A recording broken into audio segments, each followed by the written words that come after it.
ये सारी जो ननद और भाभियों की जो लड़ाई है ना, वो केवल एक सासू की वजह से है। जो आजकल हर घर में देख लीजिए आप, ननद और भौजाइयों की लड़ाइयाँ होती हैं, तो उनका कारण सिर्फ माँ होती है। माँ क्यों होती है कि माँ हमेशा दोनों के अंदर दोगलापन करती है। अपनी बेटी को तो खूब चाहती है, अपनी बेटी को खूब अच्छा देगी, खिलाएगी पिलाएगी, जो चीज़ मांगेगी उसको देगी। और वही चीज़ अगर बहू कुछ कह दे, बहू तो वैसे ही कुछ नहीं कहती है, डरी डरी सहमी सहमी रहती है, पर कभी बेचारी का मन करता है और वो आकर के माँ से कह दे कि माँ आपने दीदी को ऐसी अच्छी चीज़ दिलाई है, तो आप मुझे भी दिला दीजिए। तो बस उस टाइम माँ का रूप देखने लायक होता है। तुरंत जवाब देती है कि तेरे बाप ने क्या दिया है तुझे जो हम तेरे को दें। तो ये बात गलत है। देखिए, जैसे आप अपनी बेटी के संग व्यवहार करती हैं, आप अपनी बेटी को इतना अच्छा करती हैं, तो वो दूसरे घर की जो बेटी आपके घर में बहू बनकर आई है, तो आप भी उसको बेटी बना करके रखो और बेटी की तरह से प्यार दो। उसके संग दोगलापन मत करिए। कल को आपकी बेटी की शादी हो जाती है और जब आपकी बेटी ससुराल चली जाती है, तब पीछे से आपको सारा काम, सारा आपको हाथ हाथ में करके कौन देता है? ये बहू ही देती है आपको सारा करके, आपकी बेटी नहीं देती आपको। जो जितना आप अपनी बेटी को देख कर के खुश होते हैं, अच्छी बात है, खुश होइए, वो भी आपकी बेटी है। मगर जो आप दूसरे की बेटी को अपने घर में बहू बना करके लेकर आई हैं, तो उसके लिए भी आपका फ़र्ज़ बनता है कि आप उसको भी अपनी बेटी की तरह से ही प्यार दें और उसको भी अपना बेटी का दर्जा दें। तो देखिए आपको वो कितना चाहेगी और आपके लिए कितना क्या कुछ करेगी। और आप देख लीजिए, अगर आपकी बेटी ससुराल से आती है, बहू चलो आपके पास रह रही है, आप बहू से मुंह बना लेती हो, कोई चीज़ देने में मुंह बनाती हो, कोई चीज़ अगर वो मांगती है, कोई अच्छी चीज़ बनाकर आपको देती है, तो हर चीज़ में आप बहू के नुक्स निकालती हो। अरे फलानी चीज़ तूने अच्छी नहीं बनाई, ये चीज़ तेरे पर अच्छी नहीं लग रही, ये चीज़ तू कहाँ से लाई, ये चीज़ तू क्यों लेकर के आई। 50 सवाल करती हो आप बहू से। क्यों करती हो? कि वो दूसरे के घर की बेटी है, आपने उसको अपने पेट से जन्म नहीं दिया है, इसलिए आप उस पर रौब झाड़ती हो और उससे उल्टा सीधा बोलती हो, हैं? तो ये आपकी गलत बात है। आप ये मत समझिए कि हमने अपनी बेटी को अपनी कोख से जन्म दिया है तो वही हमारे को प्यारी है।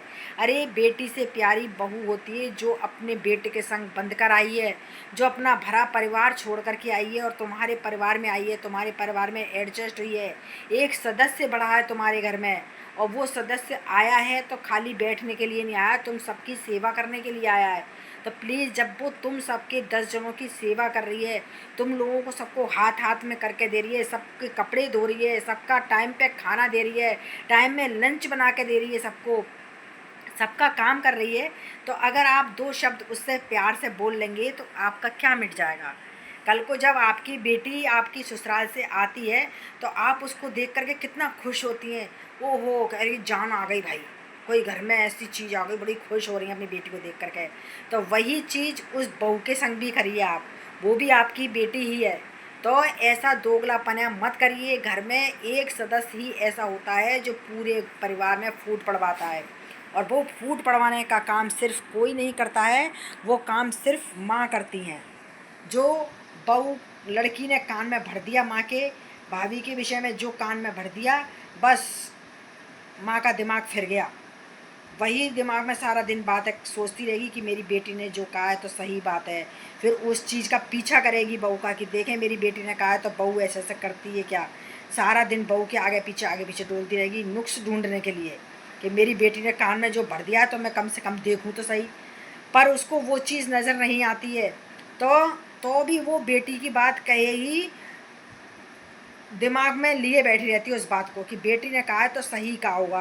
तो कुछ नहीं तो 2-4 दिन बाद वो बहू को फिर डायलॉग देना चालू कर देती है, अरे तूने मेरे लिए ऐसा क्यों कहा था, तेने घर में कोई रिश्तेदार आया था, तेने ऐसे क्यों कहा था। और जब बहू पूछती है कि मम्मी जी मैंने ऐसा नहीं कहा है, आपको किसने कहा है, तो अपनी लड़की का नाम नहीं बताएगी वो कि मेरी बेटी ने मेरे कान भरे हैं। मोहल्ले वालों के ऊपर धर के कह देगी मुझे तो किसी ने, फलाने ने कहा है, मुझे किसी ने कहा है कि तू ऐसे ऐसे घर पे हरकतें करती है, ऐसे ऐसे बोलती है सबसे, तू ऐसा क्यों करती है हम लोगों के संग। तो देखिए, घर को बिगाड़िए मत, घर को बना करके रखिए। आज आपकी बेटी है, अब ससुराल चली गई, अब आपके पास सिर्फ आपकी बेटी बहू रह रही है, जो भी कुछ है। जो आप उसको बेटी मानो तो अच्छा है, बहू मानो तो अच्छा है, वो आपके घर की लक्ष्मी है। तो देखिए, आगे पीछे आप बीमार होंगी, आपकी कभी तबीयत भी ख़राब होगी, कभी आप किसी चीज़ से लाचार भी होंगी, तो ये सेवा आपकी कौन करेगा? कौन आपको देखेगा? कौन आपको करके देगा? तो सिर्फ आपकी बहू देगी आपको करके। आप लाख फ़ोन बेटी को कर लेना, बेटी तो बहाना भी लगा सकती है कि मम्मी मेरे ससुराल में ऐसी बात है, मैं नहीं आ सकती हूँ, क्योंकि भाई वो ससुराल वाली है, तो उसके 50 काम है, नहीं भी आ सकती है, बहाना भी लगा सकती है। तो उसका बहाना चल जाएगा, उसका सब कुछ चल जाएगा, लेकिन जो टाइम पे खड़ा होगा वो सिर्फ आपकी बहू खड़ी होगी टाइम पे। और जिसको आप दुनिया भर की सुनाती हैं, दुनिया भर के डायलॉग देती हैं, सबके सामने उसको नीचा करती हैं, सबके सामने बेइज्जती करती हैं, उसके आदमी के सामने आप उसको झुकाती हैं, और वही बहू है जो इतनी सुनने के बाद भी आपकी सेवा कर रही है। आपको टाइम पे दवाई देगी, आपको टाइम पे खाना देगी, आपको टाइम पे नहलाएगी धुलाएगी, आपके सब काम टाइम पे करके देगी। तो मेरा आपसे कहना है कि आप देखिए, घर में नंद भाभियों के बीच में बिल्कुल मत बोलिए। नंद भाभी लड़ लेंगी, भिड़ लेंगी, थोड़ी देर में एक हो जाएंगी, और आप ज़रा बोल जाएंगी तो आप उन दोनों के बीच में फोड़ा बन जाएंगी, और आप ज़िंदगी भर के लिए उनके बीच में बुरी बन जाएंगी। तो कभी भी घर में नंद और भाभी की लड़ाई मत कराइए। घर में दोनों को एक समान प्यार दीजिए, और दोनों के लिए एक सा लाइए और एक सा प्यार दीजिए दोनों को। वो आपकी बेटी है, आपने उसको जन्म दिया है, वो आपकी लाडली है। और अगर वो दूसरे घर की बेटी आई है तो वो भी अपना हरा भरा परिवार छोड़ कर के आई है, तो आप उसको बेटी समझ करके रखिए, क्योंकि अब माँ आप ही हैं उसकी। चाहे सास के रूप में हो, चाहे माँ के रूप में हो, जो भी कुछ हो, अब वही आप हो सब कुछ। तो आपको उसको भी अपनी बेटी बना करके ही रखना पड़ेगा, तब ही घर गृहस्थी अच्छी चलेंगी। और नंद सास की तरह से बन सास का रौब झाड़ेंगी आप बहू के ऊपर, और नंद अलग नंद का रूप दिखाएगी, तो ये घर कभी नहीं बन सकते हैं। घर में एकता बना करके रखनी होगी, और वो एकता सिर्फ औरतें ही बना करके रखती हैं, जिससे घर गृहस्थी अच्छी चलती है। तो घर में जो मेन बड़ा होता है सासू जी, तो उनका मेरा यही कहना है कि देखिए, आप अपनी लड़की के भड़काए में कतई मत आइए। वो भी आपके बेटे की बहू है, वो भी आपका घर का एक सदस्य बन चुकी है।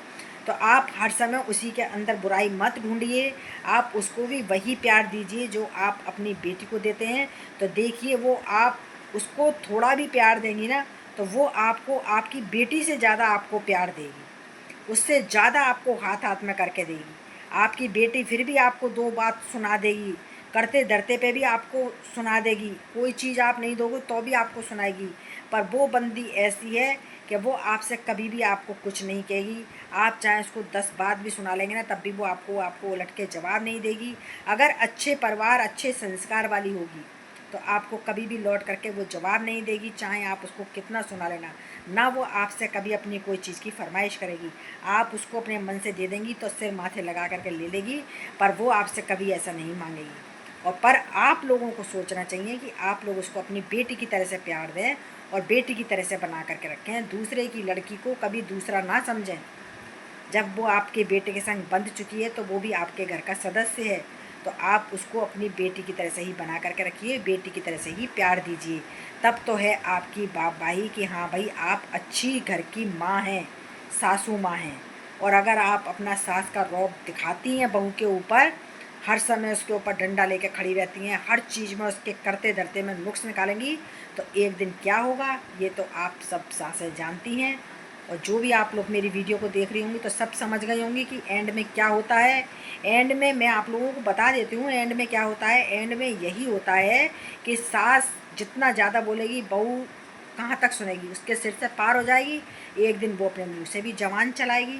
फिर वो जब जवान चलाने लगेगी तो बराबर की रोज़ाना की लड़ाई होगी, रोज़ाना की तू में होगी, आदमियों की खटपटी होगी, आदमी आदमियों से खटपट होगी, आदमी उनकी निगाह से गिर जाएगा, और आप बहू की निगाह से गिर जाएंगी और बहू आपकी निगाह से गिर जाएगी।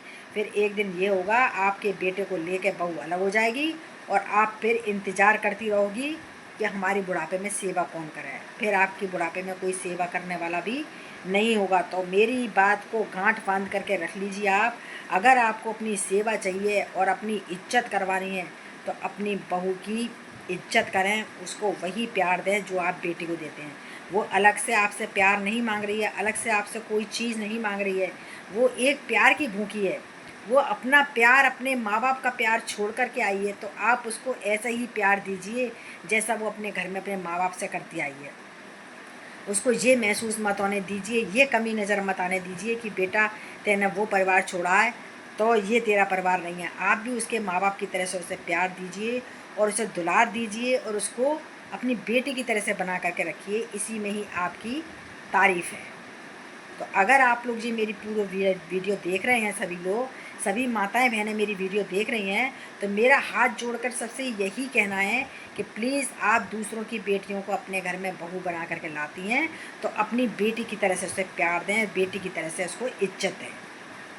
और अगर आप लोगों को मेरे वीडियो में कोई बात गलत नज़र आ रही हो या कोई भी चीज़ आपको गलत नज़र आई हो तो प्लीज़ आप मुझे कमेंट्स में ज़रूर बताइएगा। मैं आपके कमेंट्स का रिप्लाई आप लोगों को ज़रूर दूँगी। तो जब तक के लिए आप सभी को राधे राधे, जय माता दी, जय श्री कृष्ण।